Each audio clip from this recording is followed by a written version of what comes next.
কিসের চিঠি দিল ললিতা?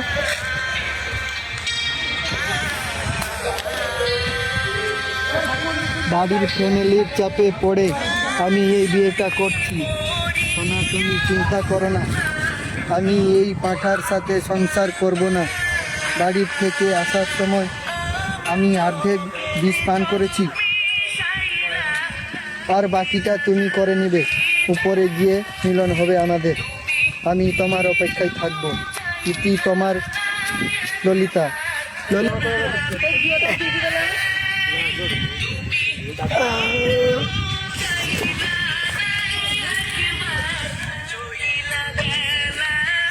তুমি কি জানো তোমাকে পাওয়ার জন্য আমি কোথাও কি কোথাও জল ঢেলেছি? হ্যাঁ হ্যাঁ, জানি জানি। আমি কত ভাগ্য